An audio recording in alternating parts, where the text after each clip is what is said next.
అయ్యా రేవంత్ రెడ్డి గారు రైతు పండుగ చేస్తూ ఉన్నారట. కానీ యావత్ తెలంగాణ రైతాంగం అంతా కూడా ఇది దండగ ప్రభుత్వం అంటా ఉన్నారు. రైతును కన్నీరు పెట్టిస్తున్నటువంటి ప్రభుత్వం అంటారు. ఇది సంక్షోభం చేస్తున్నటువంటి ప్రభుత్వం అని చెప్పి తెలంగాణ రైతాంగం అంటా ఉన్నది. ఈరోజు మీరు ఏ విధంగా రైతు పండుగ చేస్తూ ఉన్నారని చెప్పి ఒక యువ రైతుగా నేను అడుగుతా ఉన్నాను. మీరే అన్నారు కదా ఈ రుణమాఫీ చేయాలంటే 36,000 కోట్లు అవుతాయి అని చెప్పి చెప్పిన మీరు 17,000 కోట్లే రిలీజ్ చేసి పూర్తి స్థాయిలో రుణమాఫీ ఎట్లా చేసిరని చెప్పి మేము అడుగుతా ఉన్నాం. ఈరోజు ఊర్లలోకి వచ్చి చూడండి, గ్రామాల్లోకి వచ్చి తిరగండి, రైతులను అడగండి. రైతులకు దాదాపుగా 40-50% కూడా రుణమాఫీ కాని పరిస్థితి గ్రామాలలో కనబడ్డది. కనీసము కొడంగల్లోని సొంత నియోజకవర్గంలో కూడా పూర్తి స్థాయిలో నువ్వు రుణమాఫీ చేయలే. ఏ రకంగా ఇలా రైతు పండుగ చేస్తావని చెప్పి అడుగుతా ఉన్నాం. ఓ పక్క రైతు భరోసా పోయినసారి మొత్తం ఎగబెట్టడం జరిగింది. ఈసారి కొనుగోలు ప్రారంభించక దళారీ వ్యవస్థను ప్రోత్సహించి దాదాపు 60-70% రైతులు వడ్లాన్ని బయట అమ్ముకున్న తర్వాత కొనుగోలు సెంటర్లు ఈ నెల 4వ తారీఖు 5వ తారీఖు ప్రారంభించి ఈ నెల 30 తారీఖు లోపల వడ్లు మొత్తం కొనాలని చెప్పి చెప్తా ఉన్నారట. ఏ రకంగా మీది రైతు ప్రభుత్వం అని చెప్పి ఒక యువ రైతుగా నేను ప్రశ్నిస్తూ ఉన్నా, మిమ్మల్ని అడుగుతూ ఉన్నాం. రైతులను పూర్తిగా కన్నీరు పెట్టిస్తూ ఉన్నారు, శోభ పెడతా ఉన్నారు. మీకు రానున్న రోజులలో యావత్ రైతాంగం అంతా కూడా బుద్ధి చెప్పడానికి సిద్ధంగా ఉన్నారు. మీ యొక్క ఏడాది పాలనకే రైతులంతా విసుగెత్తి బాధపడేటువంటి పరిస్థితి కనబడుతోంది.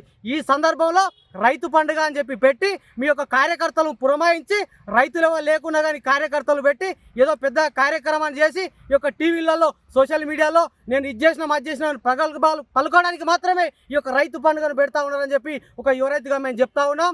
ఖచ్చితంగా అడుగుతా ఉన్నాం మిమ్మల్ని, నువ్వు రైతు పండుగ చేయాలంటే రైతు సంతోషంగా ఉండాలి, రైతు ముఖంలో ఆనందం ఉండాలి. ఏ రైతు ముఖంలో ఆనందం ఉందని చెప్పి ఈ రేవంత్ రెడ్డి గారిని ఈ సందర్భంగా అడుగుతా ఉన్నాం.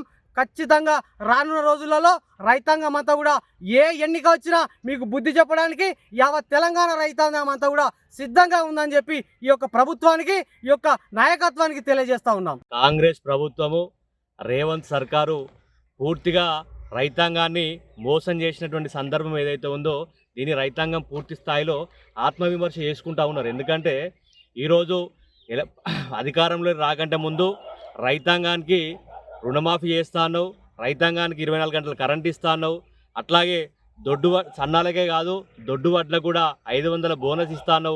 ఇంకోటి కేసీఆర్ ఇచ్చేటువంటి కేసీఆర్ 2 సార్లు రైతు బంధు ఇస్తుండు, కేసీఆర్ 10,000 రూపాయలు రైతు ఖాతాలో జమ చేస్తుండు. నేను అధికారంలోకి వస్తే 15,000 రూపాయలు రైతు బంధు ఇస్తా అని చెప్పేసి ఈరోజు రైతులను నడ్డి విరిచి నిట్ట నిల్వ ముంచినటువంటి నాయకుడు ఎవరైనా ఉన్నారంటే అది దానికి ఉదాహరణ, దానికి నిదర్శనం రేవంత్ గారే అని చెప్పేసి మనం చెప్పొచ్చు. ఈరోజు ఏదో వడగొట్టినట్టు, ఏదో రైతాంగానికి ఏదో వేసినట్టు మీ ప్రభుత్వమే కదా చెప్పింది రైతుకు ఏకకాలంలో రుణమాఫీ చేయండి. హరీష్ రావు రైతులకు ఏకకాలంలో ఆగస్టు 15 వరకు రుణమాఫీ చేస్తా, హరీష్ రావు రాజీనామా చేస్తా అని చెప్పేసి మాట్లాడినావు. ఇలా నువ్వు విసిరినటువంటి సవాల్ ఎక్కడుంది? ఈరోజు ఎక్కడ రైతు రుణమాఫీ ఎక్కడ చేసినావు? సుమారు 36,000 కోట్ల రైతు రుణమాఫీ చేసేది ఉంటే 18 కోట్ల రుణమాఫీ చేసి మొత్తం రుణమాఫీ చేసినట్టుగా సంకల్పం గుద్దుకొని జబ్బలు దరుచుకుంటూ నీ ప్రభుత్వాన్ని ఈ రైతాంగం నమ్మదు. మళ్ళీ ఏదో గొప్పగా ఏదో వడగొట్టినట్టుగా ఈరోజు రైతుల పేరిట మళ్ళొకసారి రైతులను నయవంచన గురి చేస్తూ మళ్ళీ రైతులను ఇవన్నీ చేసినటువంటి తప్పులను కప్పిపుచ్చి రైతు మనసు దోచుకునేటువంటి విధంగా ఈరోజు రైతుల పేరిట రైతు పండుగ అని చెప్పేసి నిర్వహిస్తున్నావు. రైతాంగానికి పూర్తి స్థాయిలో రుణమాఫీ చేసినప్పుడే రైతాంగానికి రైతు పండుగ అయ్యి రైతు భరోసా.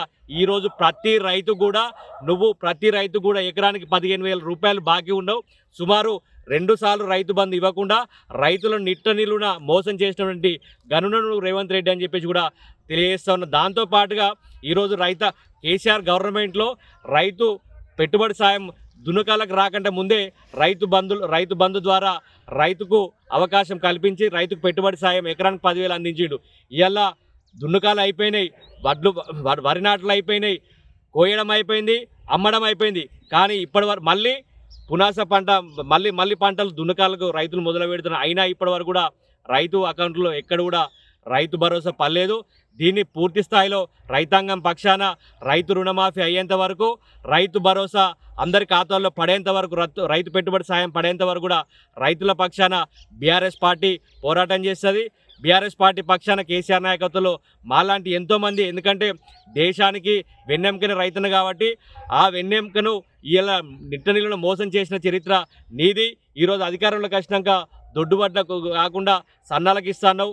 ఈరోజు కొనుగోలు కేంద్రాలు జాప్యం చేసి ఇప్పటికి కూడా ఇగో రైతాంగం తమ వడ్లను అమ్ముకోలేదు. 70% దళారీలకు అమ్ముకున్నా 30% కూడా కొనలేని దద్దమ్మ సవట ప్రభుత్వం ఈ కాంగ్రెస్ ప్రభుత్వం. రైతుల ఖాతాల్లో పైసలు లేవు, రైతు బంధు లేదు, రైతు బీమా లేదు, రైతు రుణమాఫీ లేదు. ఇవన్నీ పోయి ఈరోజు రైతులు మళ్ళొకసారి రైతులను మోసం చేయడానికి రైతుల సంబరాల పేరిట రైతులు ఎప్పుడు ఇవన్నీ జరిగినప్పుడు రైతులు సంబరంగా ఉంటారు. ఈరోజు రైతాంగం మొత్తం బాధపడుతూ ఉంది, రైతాంగం మొత్తం ఏడుస్తూ ఉంది. ఈరోజు పెట్టుబడి సాయం లేక ఎక్కడికక్కడ రైతాంగం సంబంధించిన పనులన్నీ ఆగిపోయినాయి.